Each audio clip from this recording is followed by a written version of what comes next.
할렐루야. 네, 반갑습니다. 아이고, 아침에도 뵙고 오후에도 뵙는데 너무 가분한 인사를 받으니까 제가 어디 갔다 온 사람처럼 예, 가분한 인사를 받았으니 또 저도 가분한 답 인사를 드려야 되지 않겠습니까? 예, 일요전도에 제가 느낌에 작년이 아니죠. 올해 1월 그 새벽 부흥회 때도 특송 하실 때도 딱 7분을 맞춰 놓으시더라고요. 예, 오늘도 7분이 딱 나오시더라고요. 그래서 제가 올 초에 새벽 부흥회 하면서 70주님들이 나오셔가지고 예, 찬양을 하셨다 했는데 오늘도 다 여지없이 또 70주님께서 나오셔가지고 일부러 70주 맞추신 거 아니시죠? 예, 너무 아름다운 찬양 너무너무 감사하고요. 그래서 이 우리 헌신 예배가 또 하나님께서 우리가 헌신 예배가 그냥 제목만 이 헌신 예배가 되어서는 안 되고 정말 헌신하고 여전도회를 통해서 우리 교회가 큰 놀라운 부흥의 또 역사가 일어났으면 하는 기대를 우리가 가져봅니다. 각 교회들마다 남성들의 어떤 힘보다는 일보다는 여성들의 어떤 그 믿음과 여성들의 그 추진력을 통해서 교회들이 많이 움직여 나가는 것들을 이렇게 많이 보게 됩니다. 물론 그렇다고 해서 남성들의 힘이 약하다 이런 부분들을 이야기하는 것은 아니고요.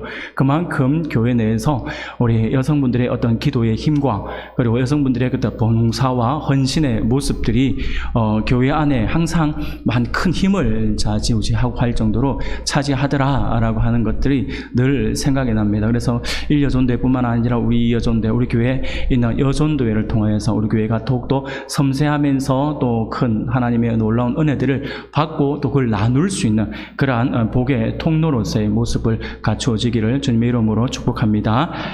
예, 오늘 일여전도의 헌신 예배 관계로 인하여서 오늘 원래 전도 보고를 우리 하셔야 되잖아요. 전도 보고는 우리 생략하고 다음 주에 집사님 다음 주에 좀 더 알차게 준비해 주시면 고맙겠습니다. 그래서 오늘 헌신 예배에만 좀 더 우리가 집중을 했으면 좋겠다 싶은 생각이 듭니다. 자, 오늘 우리가 요한복음 8장 31절부터 36절까지의 말씀을 가지고 우리 안에 채워져야 할 것에 대한 말씀을 우리가 잠시 나누고자 합니다. 어떤 말씀을 나눌 수 있을까? 우리 일여전도회 헌신 예배인데 어떤 말씀으로 다가가고 어떤 말씀으로 접근하는 게 더 좋을까라고 기도를 하는 가운데 이 말씀이 우리 안에 있으면 좋겠다. 우리 일여전도회 안에 이 말씀이 들어가 있었으면 좋겠고 이 말씀을 통하여서 우리 교회 안에서 또 다른 어떤 힘을 발휘하는 그러한 어떤 헌신적인 그러한 열정적인 우리 전도회가 되었으면 좋겠다라고 하는 그러한 바람으로 오늘 본문의 말씀을 가지고 우리 안에 채워져야 할 것에 대해서 우리가 함께 말씀을 잠시 살펴보면서 은혜를 나누고자 합니다.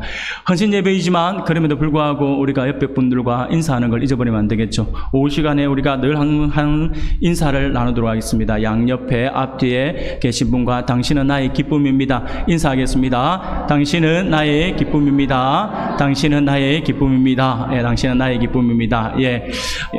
우리 일여전도회 축복합니다.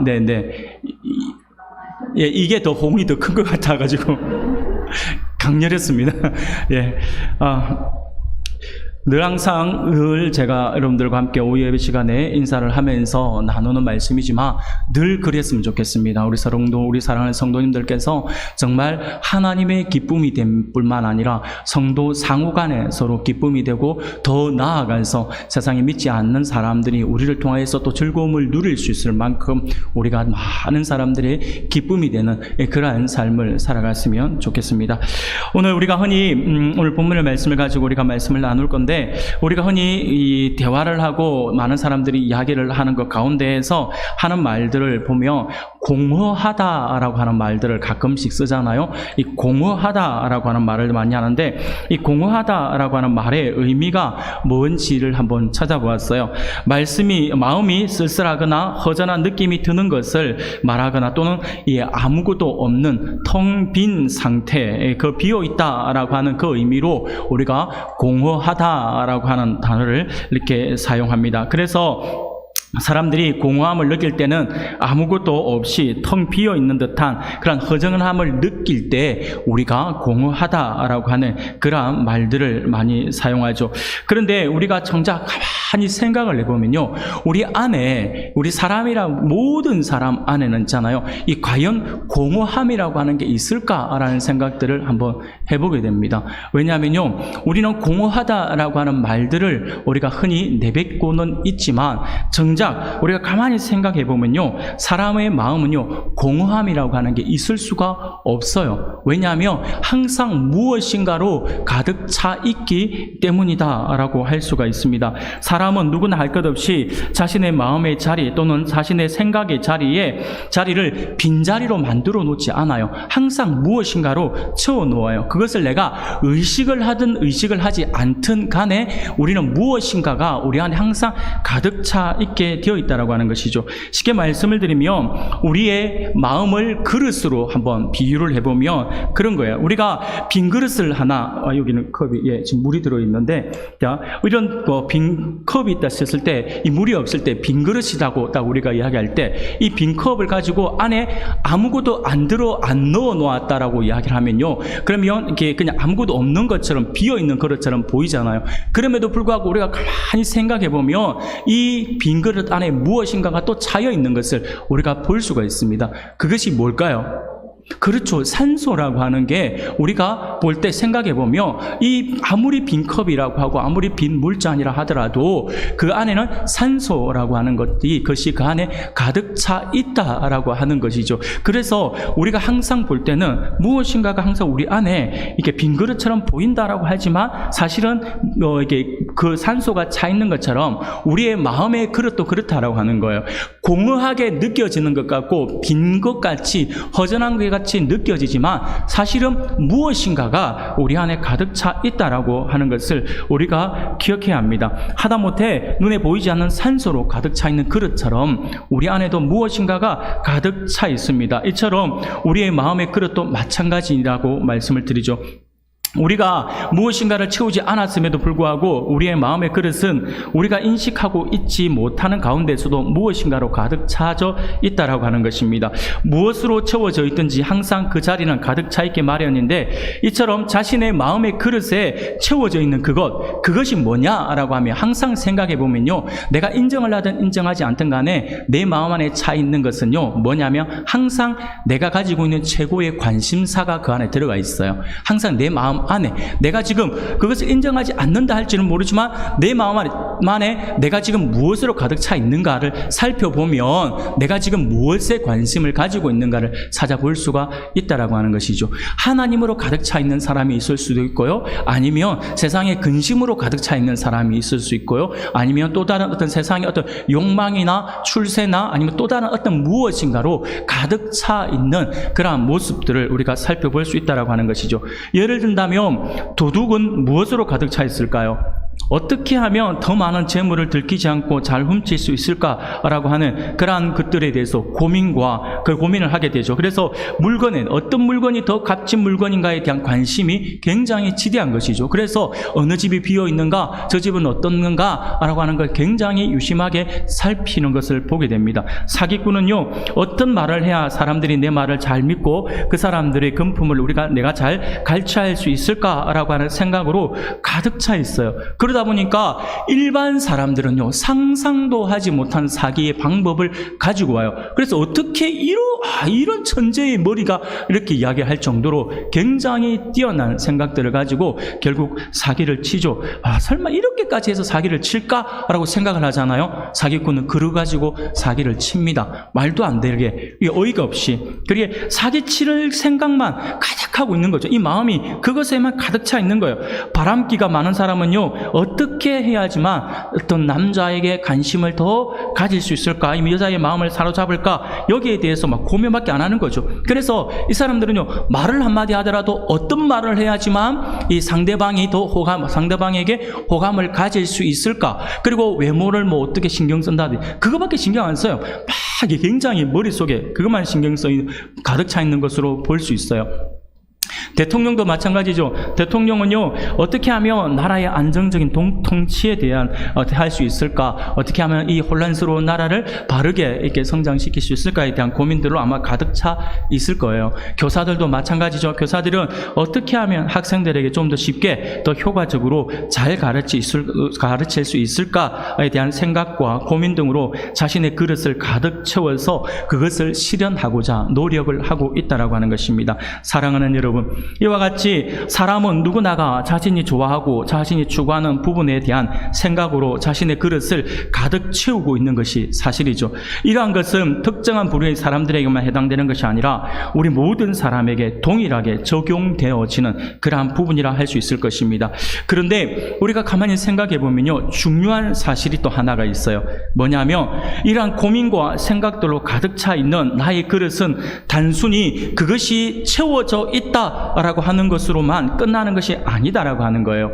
결국 그 자신의 그릇 안에 가득 차 있는 것이 무엇인가에 따라서 그 사람을 그것이 그 안에 들어있는 그것이 그 사람을 이끌고 있는 모습을 볼 수가 있다라고 하는 것이죠. 쉽게 말하면 지금 내가 무엇에 대한 생각을 많이 하고 있고, 지금 내가 무엇에 대한 관심을 많이 가지고 있고, 이 마음 안에, 이 생각 안에 그것을 가득 채우고 있는가를 살펴보면 돼요. 그러면 결국은 이 안에 있는 그것이 나를 움직이게 하고 있다라고 하는 것이죠. 내가 생각하는 것을 결국은 내가 생각하고 내가 가지고 있는 그 관심을 결국에는 관심에 따라서 내가 움직이게 되어 있다라고 하는 것입니다. 사람들은 자신의 마음과 생각 속에 가득 차 있는 것들에 의해서 이끌림을 받고 있다라고 할 수 있다라고 하는 것이죠. 사랑하는 여러분, 이 시대에 많은 사람들에게 영향을 행사하고 있는 그러한 수많은 사람들의 모습만 우리가 살펴보아도 이런 부분들을 우리가 쉽게 찾아볼 수 있습니다.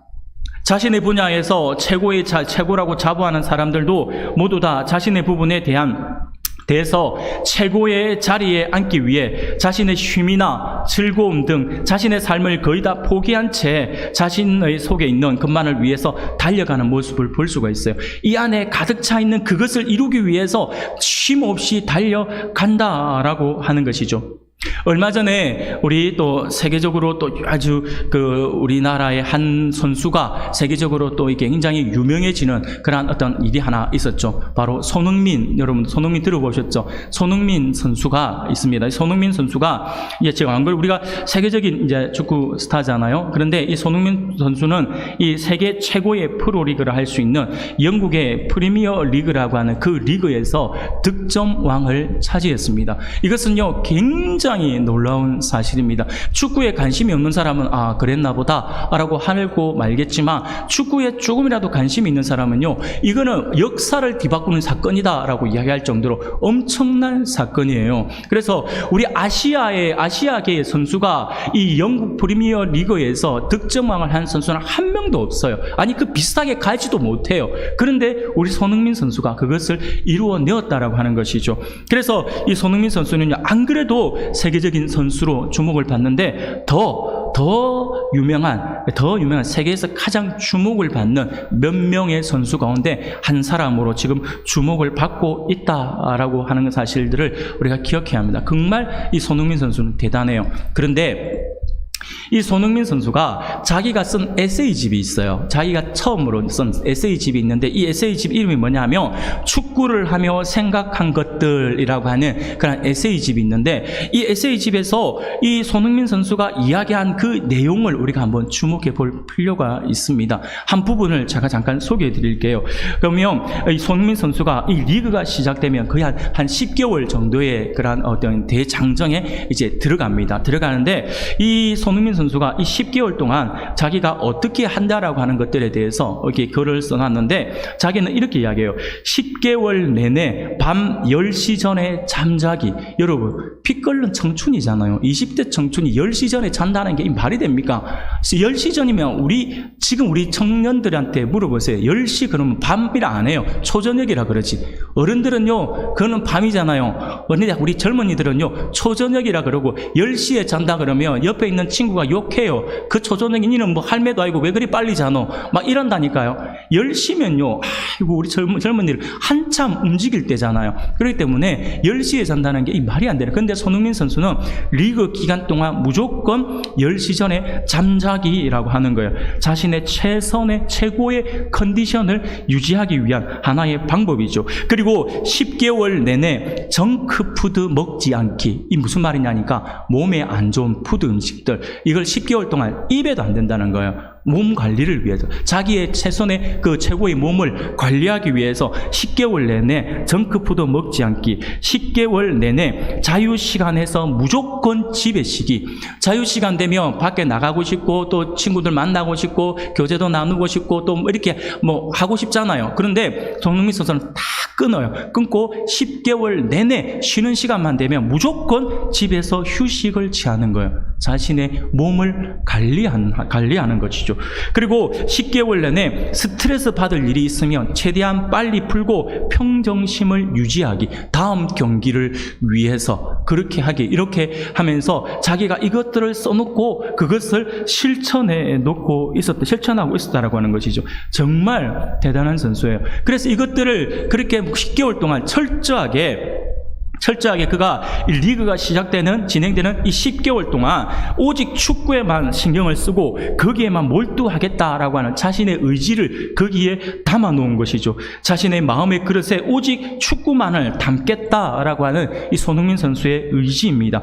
그리고 그것을 그는 실천했죠. 그래서 그 열매를 지금 맺고 있는 것이다 라고 할 수가 있습니다. 정말 대단한 선수입니다. 세계적인 선수는 뭔가 달라도 다른 것 같아요. 사랑하는 여러분, 그렇습니다. 우리의 삶은 자신도 모르는 사이에 자신 속에 있는 그 무엇인가에 의해 이끌림을 받고 살고 있다라고 하는 사실들을 우리가 분명히 알아야 합니다. 결국 이 말은 꿈은 내가 꾸지만 결국 그 꿈이 나를 이끈다라고 하는 사실이죠. 사랑하는 여러분, 그러면 여러분들은 지금 무엇이 여러분들을 사로잡고 있는지 한번 생각해 보셨습니까?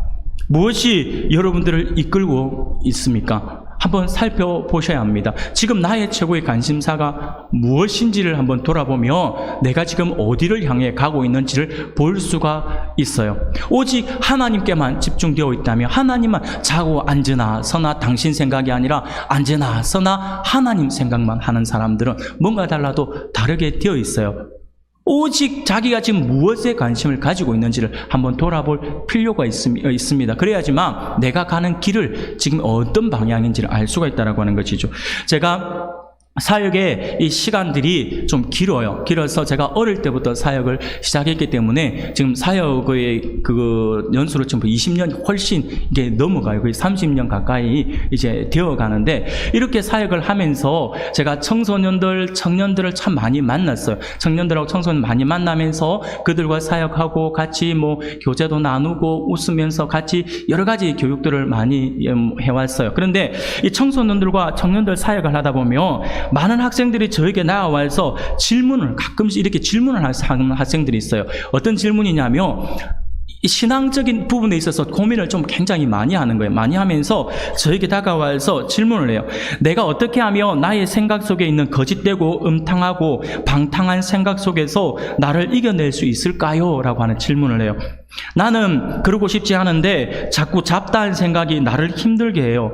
나는 공부하는 일에 집중하고 싶고 성경 많이 읽고 싶고 기도하는 학생이 되고 싶은데 나의 잡다한 생각과 고민들이 그 일을 가로막아서 나를 너무 힘들게 해요. 어떻게 하면 좋을까요? 라고 하면서 질문을 해오는 학생들을 가끔씩 이렇게 만나게 됩니다. 그런 학생들을 만나면 저는 웃으면서 동일한 이야기를 해줘요. 동일한 이야기를 해주는데 결코 어려운 이야기들은 하지 않습니다. 간단하게 한마디를 해주는데 그게 뭐냐면, 제가 조금 전에 아까 이제 빈 컵을 가지고 빈 컵에 뭐가 들었습니까? 라고 물어봤을 때 여러분들이 산소, 공기가 들어있다라고 말씀을 했잖아요. 그러면 제가 여러분들한테 한번 질문을 한번 던져볼까요? 빈 컵에 있는 이 공기를 빼낼 수 있을까요? 없을까요? 없어요? 빼낼 수 있죠. 예, 있다라고 하는 분도 있고 없다라고 하시는 분이 있어요. 빈 컵에 들어있는 공기를 어떻게 빼낼 수 있을까요? 예, 우리 권사님. 권사님 보신 거 아니죠? 예, 감사합니다. 이심점심. 예. 여러분, 그냥 빈 컵이라고 할 때 이 빈 컵에 공기를 빼내는 방법은요, 뭐 진공 상태로 만듭니다. 뭐 이런 어려운 거 이렇게 생각하지 마세요. 제가 그랬잖아요. 지난주도 설교 시간에 설교자는 어려운 거 질문 안 한다고요. 예, 물을 부으면 돼요.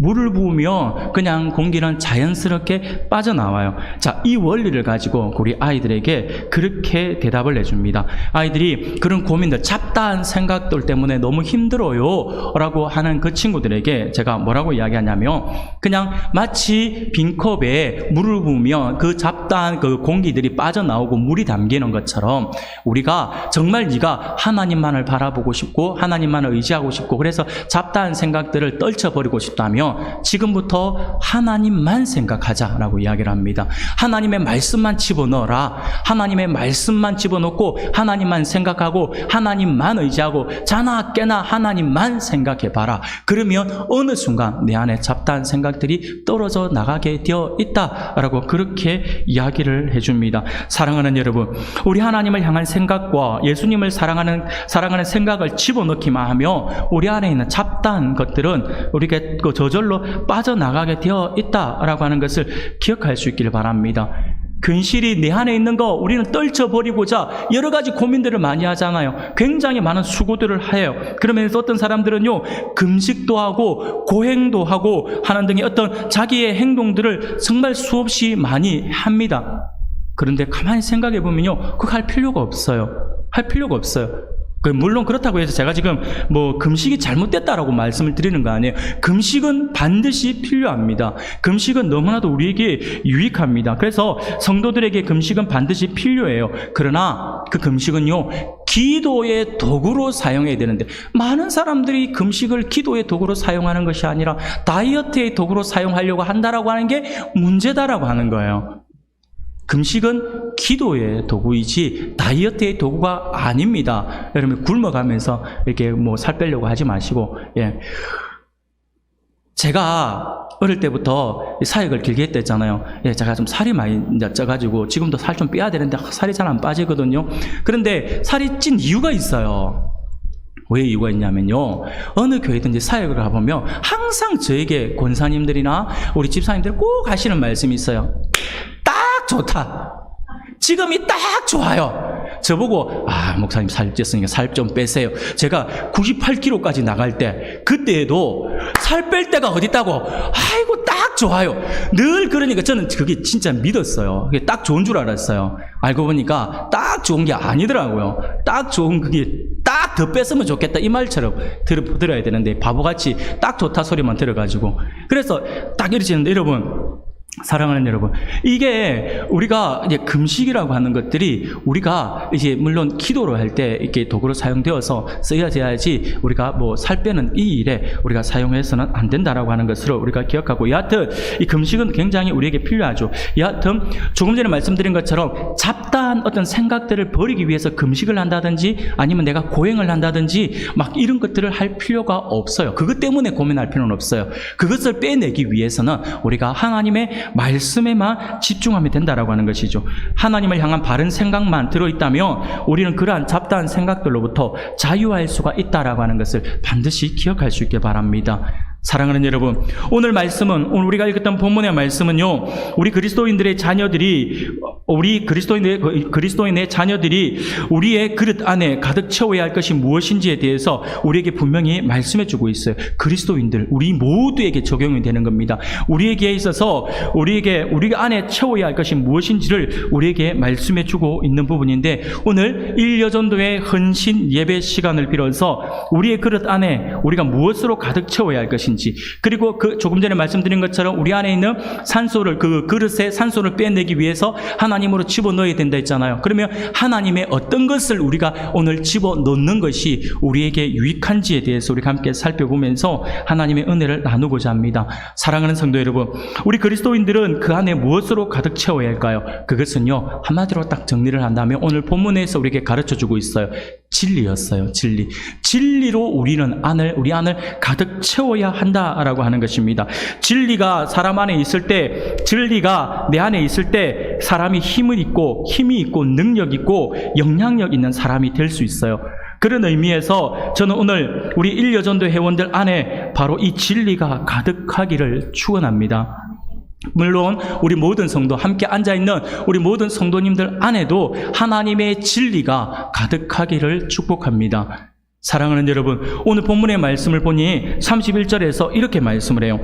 너희가 내 안에 거하면 참 내 제자가 되고 라고 말씀을 합니다. 이게 무슨 말일까요? 이게 뭘 의미하는 것일까요? 여기서 말하고 있는 거하면이라고 하는 말은요, 그리스도의 말씀 안에, 그리고 말씀을 따라 살기로 결심하는 것을 의미할 뿐만 아니라 영원히 예수님의 말에 귀를 기울이며 복종할 것을 의미하는 그러한 말씀입니다. 바로 순종이라고 하는 단어, 아침에도 말씀을 드렸죠. 순종이라고 하는 의미가 이 안에 포함되어 있다라고 하는 것입니다. 예수 믿는 사람들이 예수님 안에 거할 때 예수님도 그 사람 안에 거하며 나아가서 그리스도의 생명이 성도의 생명에 새 힘을 주시고 거룩함을 향하여 자라가도록 보존하신다라고 하는 말씀이 너희가 내 말 안에 거하며 참 내 제자가 되고라고 하는 이 말 안에 포함되어 있는 의미입니다. 그러면서 하시는 말씀이 32절에서 진리를 알지니라고 말씀을 합니다. 사랑하는 여러분, 그러면 진리가 뭘까요? 진리, 무엇이 진리일까요?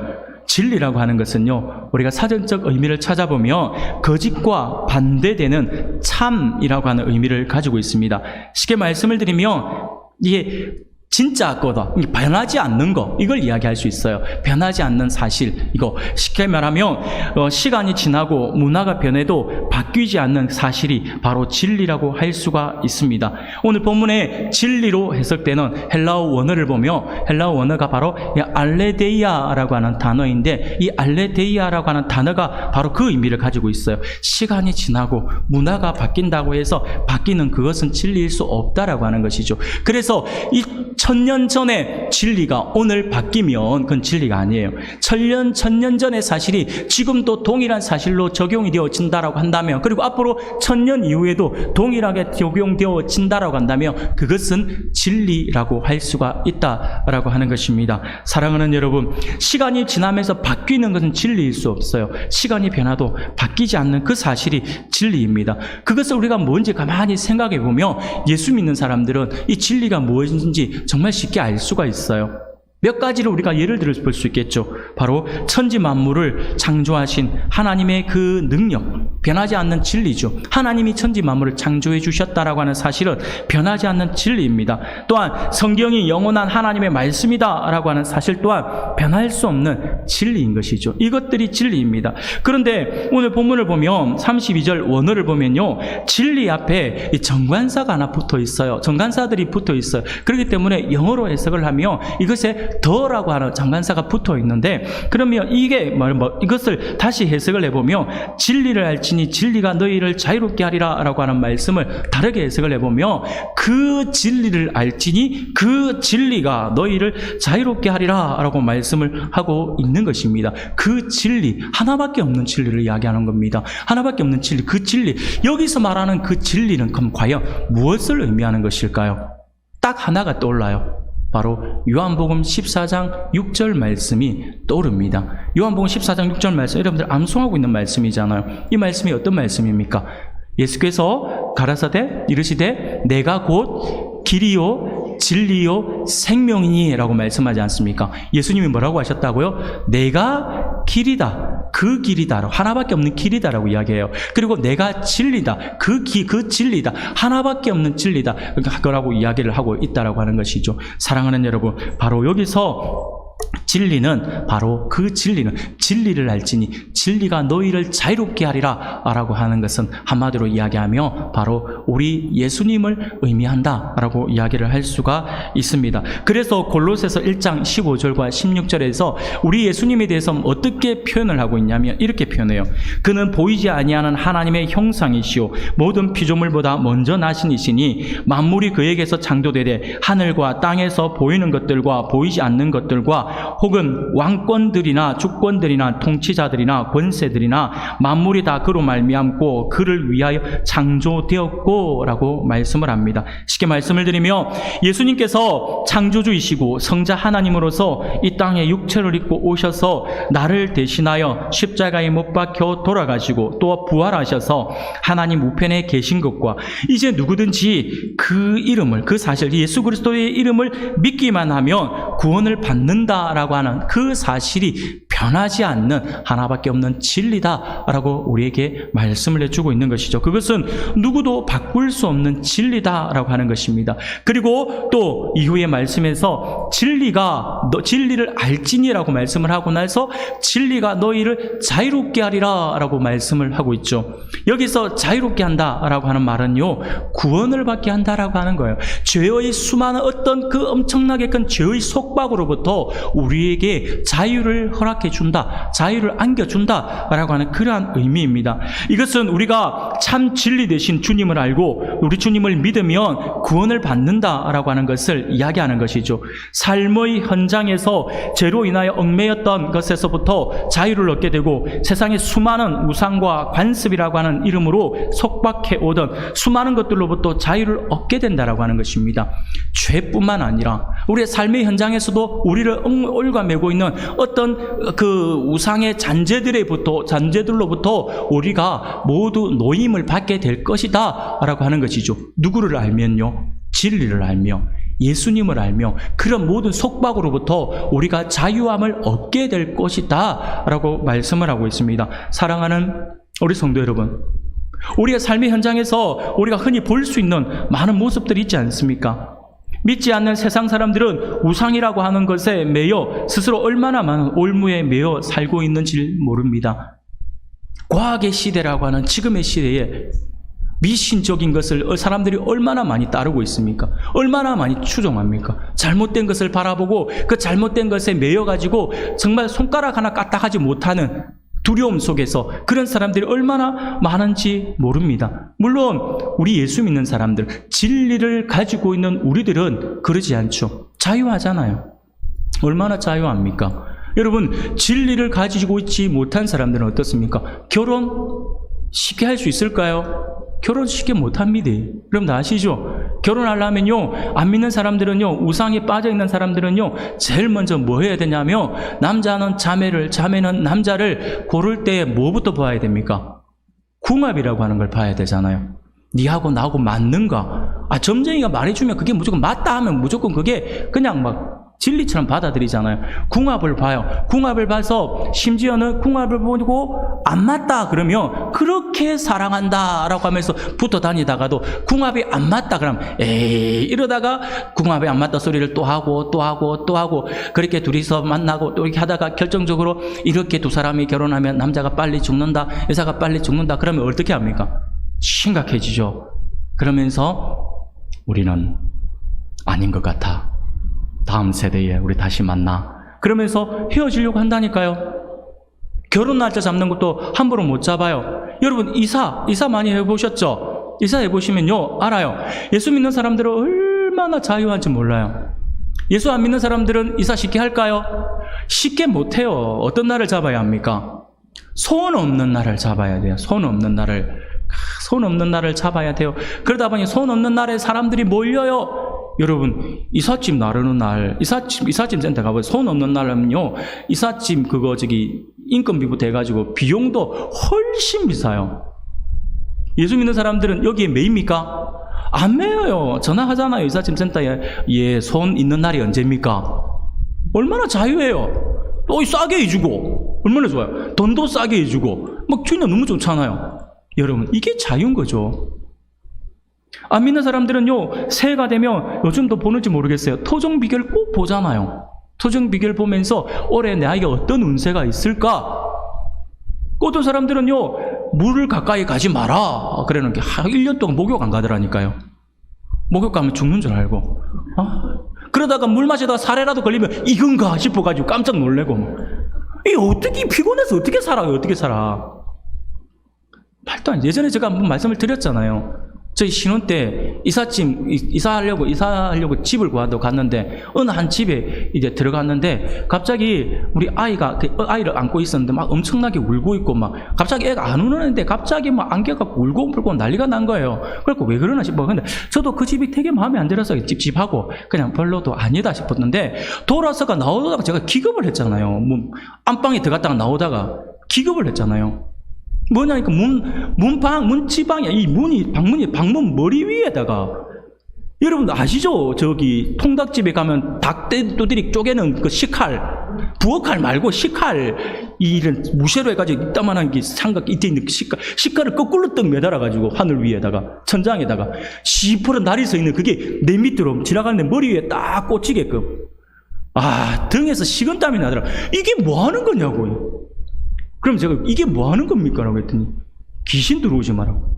이거 귀신이 아니야. 사람이 못 들어오게끔 하는 얼마나 힘들게 살아요. 예수 믿는 사람들 이런 거 봤습니까? 아니잖아요. 얼마나 자유예요. 사랑하는 여러분, 진리가 우리를 자유롭게 하겠다라고 하는 것이 이런 거예요. 그 진리가 우리 안에 있어야 한다라고 하는 거예요. 우리 안에 채워져야 한다라고 하는 것이죠. 그 진리가 있으면요, 우리는 행복할 수 있고요. 그 진리가 있으면 얼마나 우리가 즐거운지 몰라요. 그래서 오늘 말씀을 준비하면서 우리 사랑하는 성도님들, 그리고 사랑하는 우리 헌신 예배드리는 일여전도의 우리 회원님들 모두가 저는 이 진리로 가득 차기를 소원합니다. 그래야지만 우리가 진짜 자유로울 수가 있어요.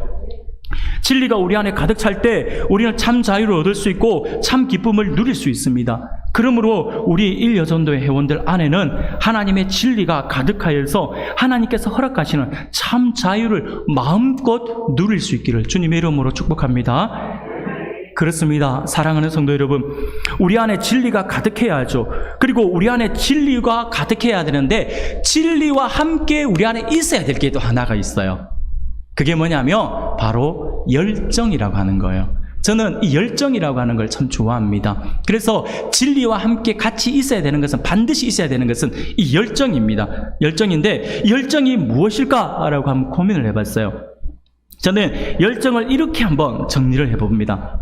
열정은 어떻게 보면 진리를 불태울 수 있는 것이 아닌가, 진리를 불태우는 그러한 도구가 아닌가라는 생각을 해보게 됩니다. 열정이 있어야지만 여러분 우리 안에 있는 진리를 살수할 수 있어요. 그렇기 때문에 열정은 진리를 불태우는 것이라는 말씀을 드리고 싶어요. 아무리 내 안에 진리가 가득 차 있어도 이것이 있잖아요. 그냥 내 안에만 머물러 있으면 어느 순간인가 이것이 소멸되고 되어 있어요. 그런데 진리로 내 안에 가득 차 있을 때 그것이 또 열정과 함께 있으면요, 이 진리가 내 안에서 머물러 있는 것이 아니라 활활 타오르게 되어 있어요. 이 안에 진리가 타오르게 되면요, 무엇인가를 해냅니다. 엄청난 일들을 해내요. 이게 젊은이들에게만 적용되어지는 게 아니에요. 청춘들에게만 적용되어지는 것이 아니라 저는 우리 모든 성도들에게 적용되어져야 될 부분이라고 생각합니다. 그래서 진리가 우리 안에 있어야 되고 그 진리를 태울 수 있는 열정이 우리 안에 타올라야 할 것입니다. 그런데 가만히 생각해 보면요, 이 우리 안에 열정을 빼앗아가는 게 우리 안에 또 있어요. 이 고약하게도 열정으로 우리 진리를 태워야 되는데, 불타올라야 되는데 이 열정을 식어버리게 하는 게 있다니까요. 그게 뭘까요? 가만히 생각해 보면 모두가 다 동의할 수 있는 거예요. 바로 세월입니다. 세월호가 아니라 세월이에요.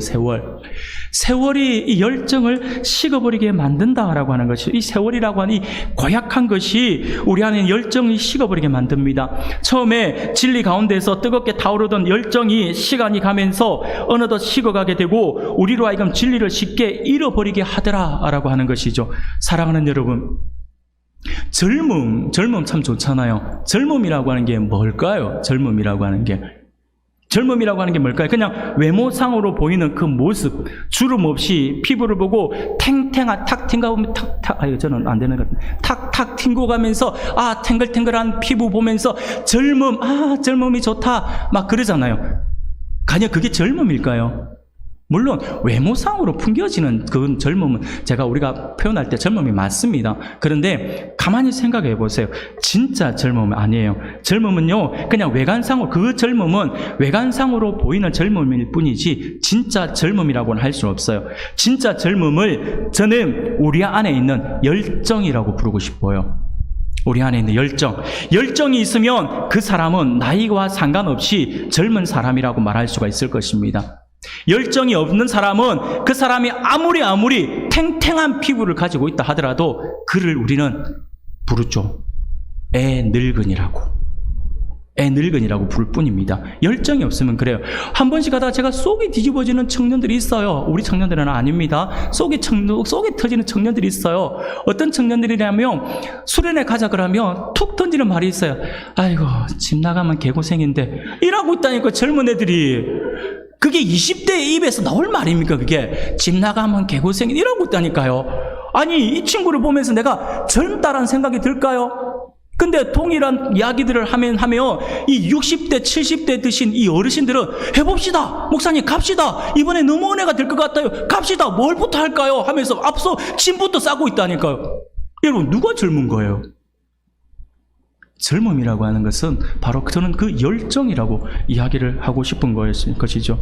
그런 의미에서는 사랑하는 우리 성도님들 모두, 그리고 이 여전도의 모든 회원들 모두가 열정을 가지고 우리 안에 있는 복음의 참 진리를 불태울 수 있기를 소원합니다.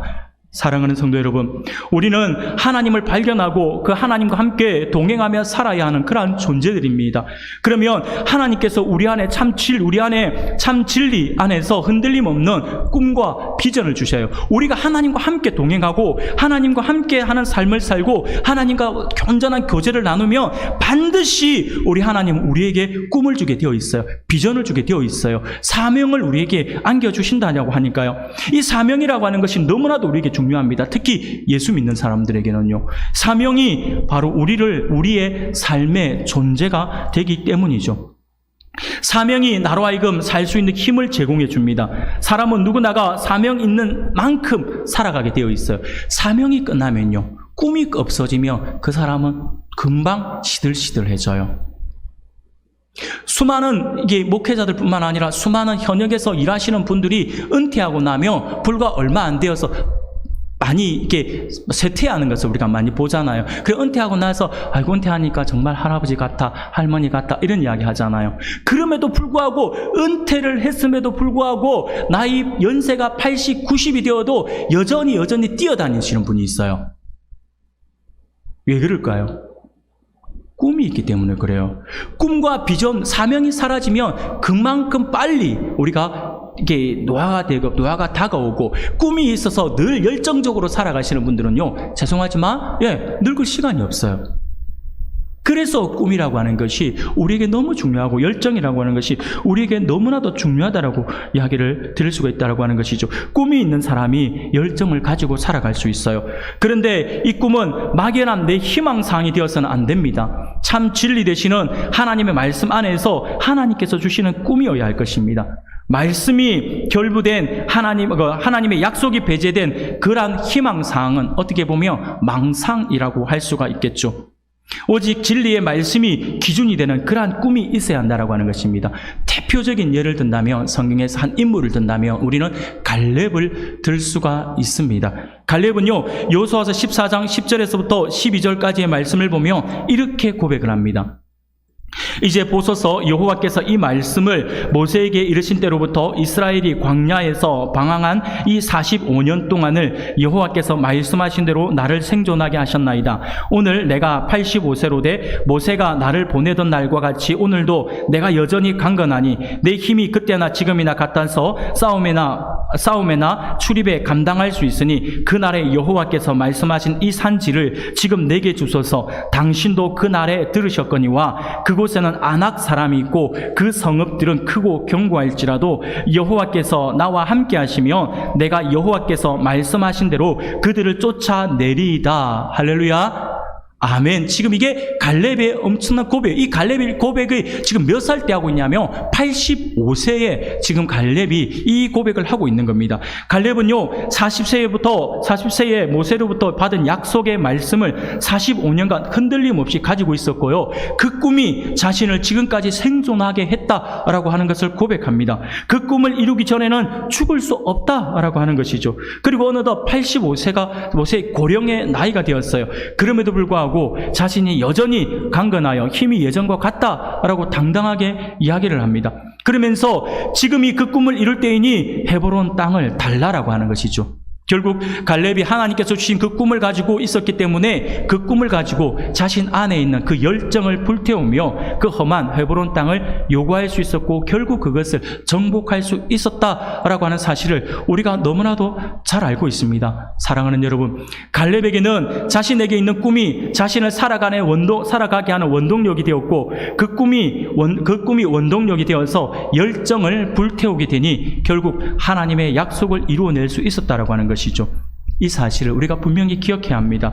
우리 안에 꿈과 열정을 달라고 하나님 앞에 우리가 그래서 기도할 수 있어야 합니다.